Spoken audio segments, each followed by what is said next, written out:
मुसलमानों, CM KCR को पहचानो। अगर आपका यह मानना है कि टीआरएस एक सेकुलर पार्टी है तो फिर आपको यह भी मानना पड़ेगा कि बीजेपी भी एक सेकुलर पार्टी है, क्योंकि पिछले 7 साल में केसीआर साहब और मोदी साहब ने मिलकर क्या क्या गुल खिलाए, मैं आपको उसकी कुछ हकीकत बताऊंगा। मगर मेरी बात सिर्फ खाना खाने वाले को समझ में आएगी, घास खाने वाले को समझ में नहीं आएगी। 2017 में जब प्रेसिडेंट ऑफ इंडिया का इलेक्शन हुआ, उस वक्त कांग्रेस से मीरा कुमार जी और बीजेपी से रामनाथ कोविंद जी ने कॉन्टेस्ट किया। कुछ सेकुलर पार्टीज ने मिलकर कांग्रेस का साथ दिया। वहीं केसीआर साहब ने अपने सारे एमएलए और एमपीज को बुलाकर स्ट्रिक्टली वार्न करके कहा कि आप अपने सारे वोट्स बीजेपी के कैंडिडेट रामनाथ कोविंद जी को देकर जिताए। आपको यह जानकर हैरत होगी, अभी आज जो हमारे प्रेसिडेंट ऑफ इंडिया है रामनाथ कोविंद जी, इन्होंने 2002 और 2007 के उत्तर प्रदेश के असेंबली इलेक्शन में 2 बार बीजेपी के टिकट पर एमएलए के लिए कॉन्टेस्ट किया और 2 बार भी इलेक्शन हार गए। 2007 में एक कैंडिडेट एमएलए के लिए हारता है और 2017 में वो जाके प्रेसिडेंट ऑफ इंडिया इलेक्शन के लिए कैंडिडेट बनता है। उसकी वजह यह है कि जब 1980s में उत्तर प्रदेश से आरएसएस के वजूद को कांग्रेस ने खत्म कर दिया था, उस वक्त ये रामनाथ कोविंद जी ने अपना घर दार जायदाद आरएसएस को दान कर दी थी और एक आरएसएस को एक नई जिंदगी बख्शी थी। उस वक्त का सिला उनको 2017 में मिला। ऐसे कैंडिडेट को केसीआर साहब ने ओपन वे से जाते हुए सपोर्ट किया और प्रेसिडेंट ऑफ इंडिया बनने में मदद की। फिर इसके बाद जब वाइस प्रेसिडेंट ऑफ इंडिया का इलेक्शन होता है तो फिर वही केसीआर साहब तारीख दोहराते हैं कि 1976 में अपने इस कॉलेज के पीरियड में आरएसएस ज्वाइन करने वाले और अपनी तकरीबन जिंदगी आरएसएस के लिए वक्फ करने वाले वेंकैया नायडू जी, जो आंध्र प्रदेश नेल्लूर से ताल्लुक रखते हैं, उनको भी सपोर्ट करके उनको भी जिताया। और जब बात ट्रिपल तलाक के बिल की आई तो बीजेपी के पास पार्लियामेंट में, लोकसभा में मेजॉरिटी होने की वजह से बिल आसानी पास हो गया और राज्यसभा में आकर रुक गया। और जब राज्यसभा में वोटिंग हुई तो बीजेपी और उनके कुछ साथियों ने इस बिल की ताईद में वोट्स डाले तो टोटल 99 हुए। वहीं राज्यसभा में कांग्रेस ने कहा कि हम पिछले 70 साल से कभी शरीयत में मुदाखिलत नहीं करे और ना ही हम आगे मुदाखिलत करेंगे, क्योंकि मुसलमानों को उनकी शरीयत पे अमल करने का हक है। ये सुनकर कुछ सेकुलर पार्टीज ने कांग्रेस की तायीद की और कांग्रेस के साथ मिलकर इस बिल के खिलाफ वोट दिया तो टोटल 84 वोट्स पड़े। उस वक्त 30 जुलाई 2019 को जब हमारी शरीयत को बचाने के लिए ये टीआरएस के 7 राज्यसभा एमपीज और जगन मोहन रेड्डी के 6 राज्यसभा एमपीज की सख्त जरूरत थी, उस वक्त ये एमपीज दिल्ली के 5 स्टार होटल्स में खाते पीते एंजॉयमेंट करते रहे, मगर वो लोग पार्लियामेंट को जाकर इस बिल के खिलाफ वोट नहीं दिया, क्योंकि इनको केसीआर साहब और जगन रेड्डी साहब की तरफ से स्ट्रिक्टली वार्निंग थी कि वो इस बिल के खिलाफ वोट ना दे और इस ट्रिपल तलाक के बिल को पार्लियामेंट में पास होने दे।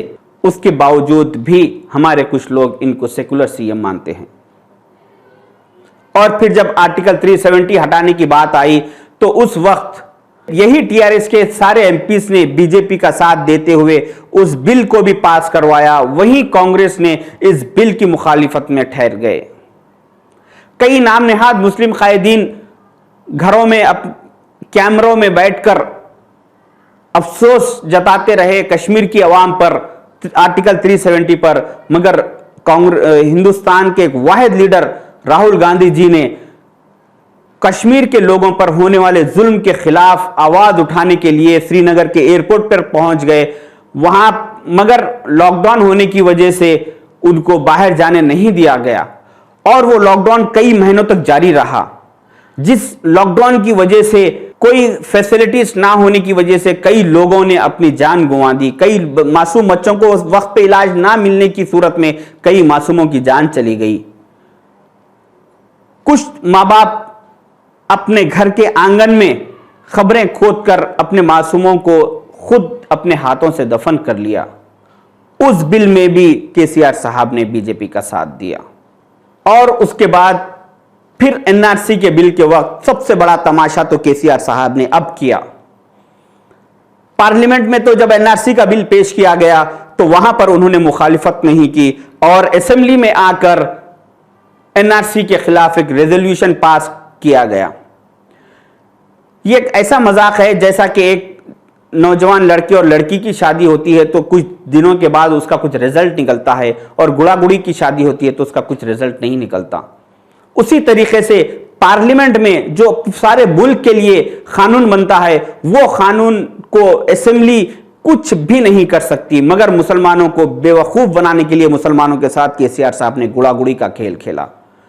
अलबत्ता इन्होंने एनआरसी के लिए एहतजाज करने वालों पर मिलियन मार्च में जिन लोगों ने एहतजाज किया था वैसे उन सैकड़ों लोगों पर इन्होंने केसेस बुक कर दिए।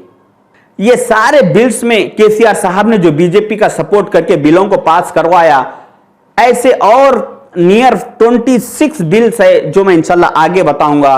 ये बिल्स इन्होंने पास कैसा करवाया, क्योंकि उनके पास 104 एमएलए है और 9 लोकसभा एमपीस है और 7 राज्यसभा एमपीस है।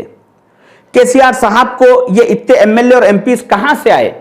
यही हमारे तेलंगाना के कुछ नामवर मुसलमानों ने जो रोजाना 5 वक्त नमाज पढ़ते हैं, उन्होंने इलेक्शन के वक्त रोजाना 6 मरतबा प्रेस मीट करके कहा कि मुसलमानों केसीआर कोड दो, मुसलमानों केसीआर कोड दो, और सारे मुसलमान इन लोगों की बातों में आकर केसीआर साहब को वोट देकर इनकी आज इतनी बड़ी ताकत बना दिया और वही ताकत हमारे लिए आज इतना नुकसानदेह साबित हुई। ये सारी बातें सुनने के बाद भी अगर आपको केसीआर साहब एक सेकुलर लीडर लगते हैं तो आपको तेलंगाना के मशहूर एरागड्डे के मेंटल हॉस्पिटल में इलाज की ज़रूरत है। आप वहां पर जाकर अपना ट्रीटमेंट करवाइए, मेरा आपको मशवरा है। और आगे इंशाल्लाह और ऐसे नियर 26 बिल्स पास करने में बीजेपी को जो केसीआर साहब ने मदद की वो मैं आगे आपके सामने लाऊंगा। ये मेरा पार्ट 7 है, इंशाल्लाह इसके आगे और आएंगे। अल्लाह हाफिज़।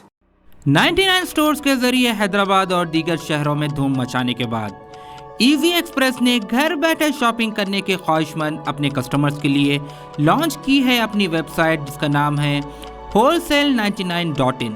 इस वेबसाइट पर 1000 से ज़्यादा वैरायटीज़ के प्रोडक्ट्स मौजूद है। ऑनलाइन शॉपिंग के ख्वाहिशमंद अफराद wholesale99.in पर जाकर अपना ऑर्डर बुक कर सकते हैं और 100 रुपये डिलीवरी चार्ज पर आपका बुक किया आइटम आपके घर तक पहुंच जाएगा। प्रोडक्ट्स की डिलीवरी ऑल ओवर इंडिया मौजूद है। इस चीज़ के साथ साथ रिटर्न पॉलिसी भी मौजूद है जिसके तहत प्रोडक्ट पसंद न आने पर आप इजी एक्सप्रेस 99 के प्रोडक्ट्स वापस भी कर सकते हैं। जो आइटम्स दीगर वेबसाइट्स पर महंगे बिकते हैं वो इजी एक्सप्रेस 99 स्टोर की वेबसाइट पर सस्ते मिलते हैं। यकीन न आए तो आप wholesale99.in के प्रोडक्ट्स के दामों को दूसरे वेबसाइट के प्रोडक्ट्स के दामों से टैली कर भी खरीद सकते हैं। ये तो थी बात ऑनलाइन शॉपिंग करने वालों की। अब बात करते हैं कारोबार करने वालों की। कारोबार के ख्वाहिशमंद अफराद 99 स्टोर या wholesale99.in से सामान खरीद कर अमेज़ॉन, फ्लिपकार्ट और दीगर शॉपिंग वेबसाइट्स पर बेच सकते हैं और अच्छा खासा मुनाफा कमा सकते हैं। इस चीज़ के साथ साथ आप इजी एक्सप्रेस की वेबसाइट की भी फ्रेंचाइजी खरीद सकते हैं और प्रोडक्ट्स पर 25% तक का मुनाफा कमा सकते हैं। वेबसाइट की फ्रेंचाइजी खरीदने के ख्वाहिशमंद अफराद तफसीलात के लिए स्क्रीन पर दिए गए नंबर्स पर राब्ता पैदा करें या विजिट करें हमारे इजी एक्सप्रेस 99 के स्टोर्स MPM मॉल एबिट्स, podium mall Toli Chowki, SMP mall Gulzar Houz, old Krishna talkies पर।